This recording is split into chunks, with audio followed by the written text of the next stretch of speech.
Hello guys, good morning. কেমন আছো সবাই? আশা করছি সবাই খুব ভালো আছো, সুস্থ আছো। আমরা কিন্তু একদমই ভালো নেই। আমি ভালো নেই, আমার মেয়ে ভালো নেই, ছেলে ভালো নেই, মানে তিনজনই অসুস্থ। আমার ছেলে এতটাই অসুস্থ, দেখতেই পাচ্ছ সামনের ক্লিপ দেখে, থাম্বনেল টাইটেল দেখে বুঝতেই পেরেছো যে আমার ছেলের কি অবস্থা। ওর জ্বর, সর্দি, কাশি আর বমি, শুধু বমি, কাশতে কাশতে বমি করে দিচ্ছে, কিচ্ছু খাচ্ছে না। মানে একদম শোচনীয় অবস্থা।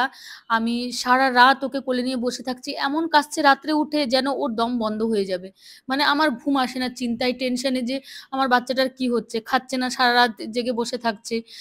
না খেলে ঘুম আসে? ছোট একটা বাচ্চা যদি রাত্রে না খায় মায়ের ঘুম আসে? আমার তো একদমই আসে না।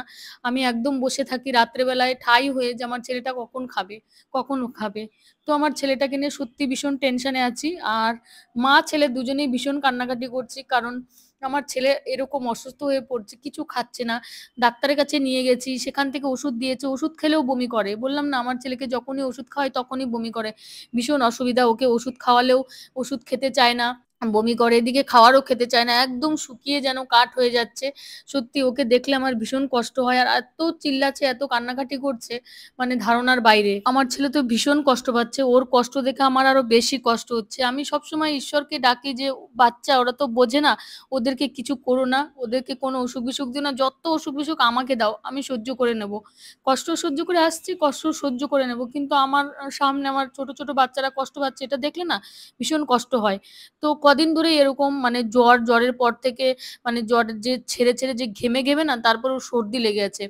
আর সর্দিটা কিছুতেই ছাড়তে চাইছে না, আর কাশি হচ্ছে, আর বমি করে দিচ্ছে।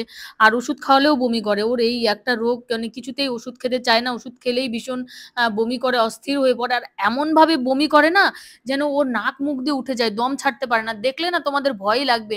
আমি তো একদম, আমার মানে গলা শুকিয়ে যায়, আমি তো একদম কান্নাকাটি করে অস্থির হয়ে পড়ি যে এরকম ভাবে বমি করছে, দম ছাড়তে পারবে না।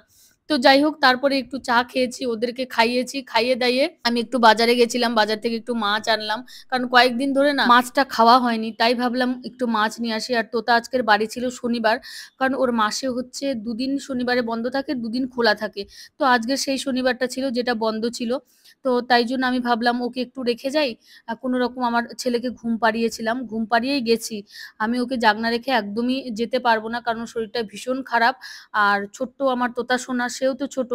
তো এসে দেখি আমার সোনা পাপাও উঠে পড়েছে, আর তোতা তো উঠেই আছে। এই দেখো, সোনা পাপা উঠে পড়েছে, ঘুম থেকে সবেই বলে উঠেছে। আর আমি তার মধ্যেই চলে এসেছি। অ্যাকচুয়ালি ওর পাশে যদি ঘুমিয়ে থাকা যায় তাহলে অনেকক্ষণ ঘুমায়, আর একা একা ঘুমাতে চায় না, উঠে পড়ে। আর এই যে দেখতে পাচ্ছ তো ঘরের অবস্থা, এইগুলো আমার ছেলে করে। হাতা, খুন্তি, চামচ এক জায়গায় একটাও থাকে না। সারা জিনিস আমার সব নিচে পড়ে থাকে, মানে জায়গা মতো কিছু থাকে না। তো যাই হোক, তারপরে দেখো আমি কি কি মাছ এনেছি, আর আমার সোনা দেখো কেমন লাফাচ্ছে। আর কি কি এনেছি অবশ্যই দেখাবো। প্রচন্ড গরম, বাইরের রোদ, আর তিনতলাতে উঠতে তো আরো ঘেমে ঘেমে অস্থির হয়ে পড়ি। তো আজকের আমি এনেছিলাম বাটা মাছ। আমার একটু ছোট মাছ বেশি পছন্দ, মানে ওই বড় বড় রুই কাতলা এসব আমার একদমই পছন্দ না। ছোট ছোট মাছ হলে আমার কাছে একটু ভালো লাগে। আর আমার মেয়েও কিন্তু ছোট মাছটা যাই হোক তাও একটু খায়, বড় মাছ কিন্তু ও একদমই খায় না। কিন্তু আমার হাজবেন্ড বড়মশাই ভীষণ বড় মাছ পছন্দ করে, ছোট মাছ খেতে চায় না কাটার ভয়ে। ইলিশ মাছ তো কোনোদিন পাতেও নেয় না কাটা বলে। আমার তো ইলিশ মাছ খেতে ভীষণ ভালো লাগে, পছন্দ, আমার একদম ফেভারিট একটা মাছ, কিন্তু আমার হাজবেন্ড কোনোদিন পাতে নেয় না। তো যাই হোক, আমি মাছটা কেটে নিচ্ছিলাম, দেখতে পাচ্ছ মাছগুলো কিন্তু ভীষণ সুন্দর, একটা মাছও নরম নেই, পচা গলা মাছ নেই, খুব সুন্দর মাছ। আর যাই হোক, বাঙালি মাছ খেয়ে খুব মানে আরাম। এতদিন রাজস্থানে ছিলাম তো একদিনও কোনোদিন জ্যান্ত মাছ তো মানে দেখিনি, চোখে দেখিনি কোনোদিন জ্যান্ত মাছ, কোনোদিনও না। সেই পচা গলা।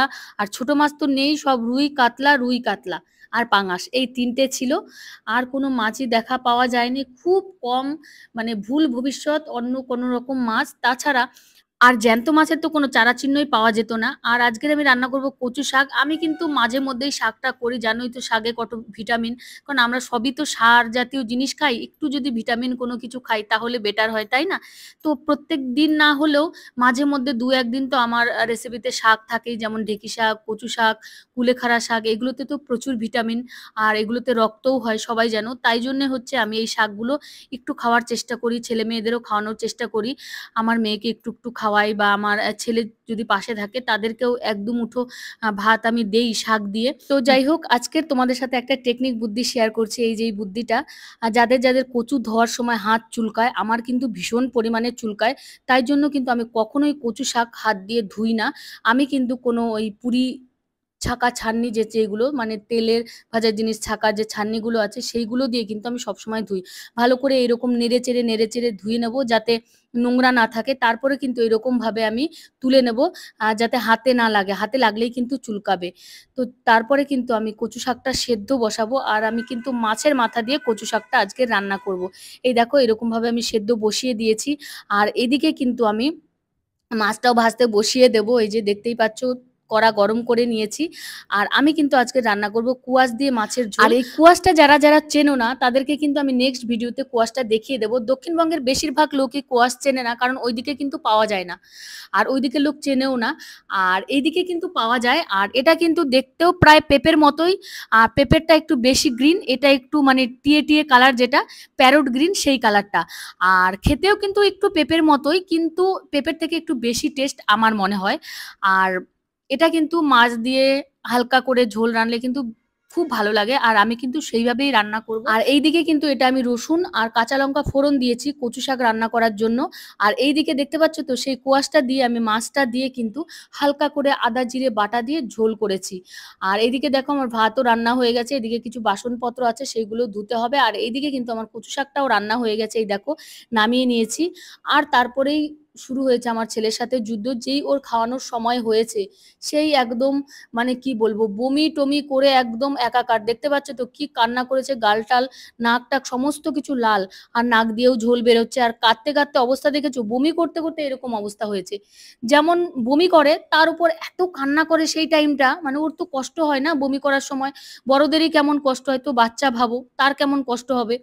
তো এত কান্না করে, আরো কষ্ট দেখে মানে কি বলবো তোমাদের, আমি সেই দৃশ্যটা তো তুলতে পারিনি, তাই জন্য দেখাতে পারলাম না।